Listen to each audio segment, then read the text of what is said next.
పైగా మీకు చాలా నమ్మకం ఉండాలి. కొంతమంది ఎలాగంటే ఇతను ఏం చెప్తాడేంటో చూద్దాం, అలాంటి అపనమ్మకాలు పెట్టుకుని వెళ్ళకూడదు. అహం పనికిరాదు. భగవంతుడా, నా జీవితంలో మంచో చెడో ఏం జరుగుతుందో ఏంటో అది నాకు ఇక్కడే తెలియాలి అని దైవ ప్రార్థన చేసుకుంటూ వెళ్ళి జ్యోతిష్కుణ్ణి కలవాలి.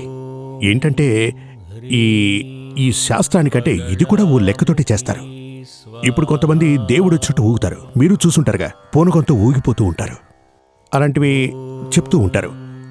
అవి శాస్త్రానికి రిలేటెడ్ కాదు. అది ఒక రకమైన భావన. అది ఎలా ఉంటుందంటే మనం అక్కడికి వెళ్ళక్కర్లేదు. వారికి శాస్త్రం మీద అవగాహన ఉండదు. వాళ్ళు మరొకరికి ఎలాగూ చెప్పలేరు. అదేవిధంగా కంప్యూటర్ జాతకాలని చెప్తూ ఉంటారు కదా, అందులో కూడా 100% శాస్త్రాలు విధులు ఏముండవు.